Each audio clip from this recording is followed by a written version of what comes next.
Europe आज के दिन दोस्तों पूरी दुनिया का एक ऐसा कॉन्टिनेंट है जिसको पूरी दुनिया के लोग सबसे ज़्यादा कमाल और सबसे ज़्यादा बेहतर मानते हैं ज़िंदगी जीने के लिए। आज के दिन यूरोप इस कॉन्टिनेंट के अंदर आपको 44 कमाल की और खूबसूरत कंट्रीज़ देखने को मिलने वाली हैं। लेकिन क्या आपको पता है कि हिस्ट्री में आखिर यूरोप के क्या हाल थे?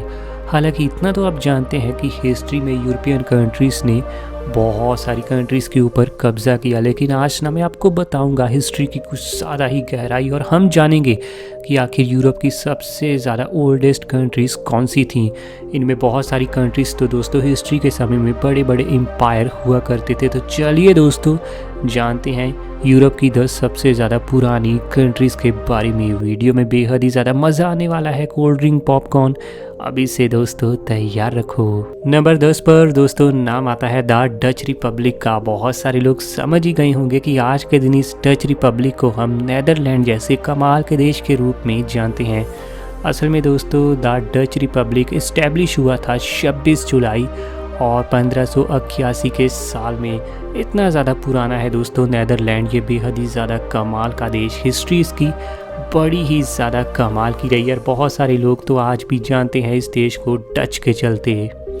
हिस्ट्री में दोस्तों नीदरलैंड के अधिकांश प्रांतों ने दी एक्ट ऑफ एब्जेशन के माध्यम से स्वतंत्रता प्राप्त की थी, जिस पर डच विद्रोह के दौरान हस्ताक्षर भी किए गए थे। तकरीबन 500 साल पुराना ये देश आज के दिन दुनिया का बेहद ही ज़्यादा अमीर और बेहद ही ज़्यादा डेवलप देश बन चुका है। आज के दिन तो यहाँ टूरिज़्म की बहुत ही ज़्यादा बड़ी तादाद भर जाते हैं। नंबर 9 की दोस्तों बात करें तो नाम आता है मोनाको का। बिल्कुल सही सुना आपने, मोनाको। ये बड़ा ही कमाल का देश यार दोस्तों। ये इस्टेब्लिश हुआ था 1297 के साल में और इस देश के फाउंडर हैं फ्रांसिस्को ग्रिमाल्डी। और इस देश ने उस समय इंडिपेंडेंस हासिल की थी द रिपब्लिक ऑफ जेनोवा से। एक राज्य के रूप में मोनाको को दोस्तों 1215 के साल में जेनोवा गणराज्य के एक उपनिवेश के रूप में फिर से स्थापित किया गया था और 1297 में फ्रांसिस्को ग्रिमाल्डी द्वारा इसे जेनोवा से देश की रक्षा करने वाले किले को बाहर करने के बाद कब्जा करने के बाद ग्रिमाल्डी की सभा द्वारा शासित किया गया था। और आज के दिन देखिए ये कितना ज़्यादा अमीर देश माना जाता है। नंबर 8 की दोस्तों बात करें तो नाम आता है the old Swiss confederacy. The old Swiss confederacy आप समझ ही गए होंगे। आज के दिन ये देश है स्विट्ज़रलैंड और दोस्तों ये इस्टेब्लिश हुआ था 1 अगस्त 1291 के साल में। सेंट्रल आल्प्स की घाटियों में रहने वाले दोस्तों स्मूदाओं ने यहाँ पर विकास करना शुरू किया था और इसके चलते ही यहाँ पर उन्होंने व्यापार करने के लिए और देखभाल करने के लिए गठबंधन भी बनाया था और इस गठबंधन को ही आज के दिन हम सब लोग स्विट्ज़रलैंड के नाम से जानते हैं। 1291 के साल में द फेडरल चार्टर, जिसे स्विस कॉन्फेडरेसी का संस्थापक दस्तावेज माना जाएगा या फिर आज भी माना जाता है, इसे दोस्तों असल में विभिन्न ग्रामीण समुदायों के बीच बनाया गया था और सहमति व्यक्त की गई थी। और आज के दिन देखिए दोस्तों जिस स्विट्ज़रलैंड को इतने ज़्यादा गठबंधनों द्वारा बनाया गया वो आज के दिन कितना ज़्यादा रिच और कितना ज़्यादा खूबसूरत देश है। नंबर 7 की अगर दोस्तों हम बात करें तो नाम आता है एंडोरा का। आज के दिन दोस्तों इस देश को भी पूरी दुनिया एंडोरा के नाम से ही जानती है। हालांकि यूरोप का ये देश वैसे काफ़ी ज़्यादा अंडररेटेड माना जाता है। एंडोरा बहुत ही बढ़िया तरीके से दोस्तों इस्टेब्लिश हुआ था 1278 के साल में। हिस्ट्री में दोस्तों एंडोरा असल में किसी देश के रूप में बिल्कुल ही नहीं जाना जाता था और ये तो बल्कि एक बड़ी ही ज़्यादा फेमस एंडोरा की रियासत के रूप में जाना जाता था। एंडोरा दोस्तों जो कि यूरोप का एक बेहद ही ज़्यादा खुश रहने वाला देश है। ये बहुत ही बढ़िया तरीके से यूरोप का 7वां सबसे ज़्यादा पुराना देश है। पर दोस्तों नाम आता है द किंगडम ऑफ स्वीडन का, जो कि दोस्तों आज के दिन आप जानते हैं स्वीडन देश है इतना ज़्यादा तरक्की वाला और इतना ज़्यादा डेवलप देश। इसकी हिस्ट्री तो आप यकीनन गौर से जानना चाहोगे। असल में दोस्तों ये देश फॉर्म्ड हुआ था 12वीं सेंचुरी में यानी 1200 के साल में और इसके फाउंडर हैं एरिक द विक्टोरियस। स्वीडन के गठन के पीछे का इतिहास दोस्तों असल में अविश्वसनीय रूप से पूरी तरह से अस्पष्ट है। स्वीलैंड स्वीडन का प्रारंभिक नाम था, यानी शुरुआती समय में दोस्तों इसे स्वीलैंड के नाम से भी लोग जानते थे। तकरीबन 800 साल पुराना ये देश दोस्तों आज के दिन यूरोप की असली शान माना जाता है। और सोचिए अगर 800 साल पहले ये देश शुरू ना हुआ होता तो हम कितना ज़्यादा बड़ा देश मिस कर देते। आज के दिन यहाँ रहना दोस्तों सभी का ड्रीम है। नंबर 5 पर बात करें तो नाम आता है द किंगडम ऑफ पुर्तगाल। नाम से समझ ही गए होंगे आज के दिन ये देश है पुर्तगाल, जिसने कि दोस्तों फॉर्म्ड अपनी शुरुआत की थी 5 अक्टूबर 1143 के साल में, और इसके फाउंडर थे किंग एफोंसो। पुर्तगाल के राज्य जिसका उद्भव दोस्तों पुर्तगाल काउंटी में हुआ है, इसने दोस्तों हिस्ट्री में बहुत ही ज़्यादा कमाल के उतार चढ़ाव देखे, और इसके बाद ये यूरोप का आज के दिन इतना ज़्यादा कमाल और इतना ज़्यादा डेवलप देश बन पाया है। इसने असल में दोस्तों उस समय स्वतंत्रता प्राप्त की जब इसके शासक राजा अफोंसो प्रथम ने तुई की संधि को तोड़ा और लियोन साम्राज्य में गैलीसिया पर आक्रमण किया। आज पुर्तगाल दोस्तों दुनिया की काफ़ी ज़्यादा अमीर कंट्री और बहुत ही ज़्यादा पीसफुल लेवल की कंट्री मानी जाती है, लेकिन हिस्ट्री इसकी बिल्कुल भी शांति वाली कभी नहीं रही।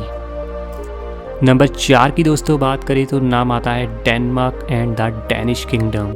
समझ गए होंगे आप इस नाम से, हम बात कर रहे हैं डेनमार्क देश की, जो कि दोस्तों फॉर्म्ड हुआ था 965 एडी में, यानी दोस्तों आज से तकरीबन 1100 से भी ज़्यादा साल पुराना है ये देश। तो डेनमार्क का इतिहास सही में बहुत ही ज़्यादा दोस्तों डीप है। इसके लिए तो आपके लिए हम एक अलग से वीडियो लेकर आएंगे स्पेशली डेनमार्क के इतिहास के ऊपर। इसके असल में फाउंडर हैं दोस्तों किंग गौरम द ओल्ड, और इसके बाद इसकी फाउंडिंग की कॉन्टीन्यूसली गद्दी संभाली थी उनके ही बेटे हार्लड ब्लूटूथ ने, और इन्हीं के नाम पर दोस्तों ब्लूटूथ इस टेक्नोलॉजी का नाम रखा गया।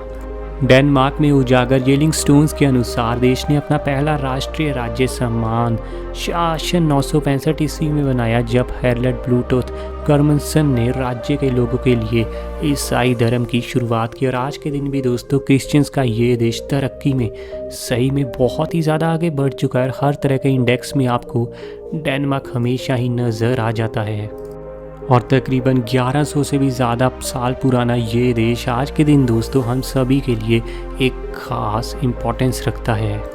नंबर 3 पर दोस्तों नाम आता है द किंगडम ऑफ इंग्लैंड। बहुत ही ज़्यादा लोगों को इंतज़ार होगा इंग्लैंड का। आप जानते हैं इंग्लैंड आज के दिन हम सभी से जानते हैं इंग्लैंड और द यूनाइटेड किंगडम के नाम से। ये असल में दोस्तों शुरू हुआ था 927 एडी में, और इसके फाउंडर हैं एथलस्टन। और दोस्तों इंग्लैंड की शुरुआत के पूरे श्रेय दिए जाते हैं एथलस्टन को, जो कि यहाँ के शुरुआती समय में किंग थे। हालांकि इनकी मौत दोस्तों 939 एडी में हो गई। इंग्लैंड के साम्राज्य का गठन असल में दोस्तों तब हुआ जब एथलस्टन, जो कि एंग्लो सेक्सेना के राजा थे, ने विभिन्न एंग्लो सेक्शन राज्यों को एक संपर्क राज्य में एकजुट करने का फैसला किया, और इसी के बाद दोस्तों ये कमाल का गठबंधन बनकर एक देश बना। हालांकि हिस्ट्री का ये इतना ज़्यादा पुराना देश है तो समय समय पर इसमें चेंजेस तो आते ही रहे होंगे, और आज के दिन जिस इंग्लैंड को हम जानते हैं वो यूके का हिस्सा बन चुका है। यूके में आप जानते हैं दोस्तों नॉर्थन आयरलैंड भी आते हैं, स्कॉटलैंड भी आते हैं और वेल्स भी। सही में दोस्तों इस देश का इतिहास बड़ा पुराना है, और इसके बाद जब इसका समय आया था तब तो इसने पूरी दुनिया को ही लगभग अपना गुलाम भी बनाया।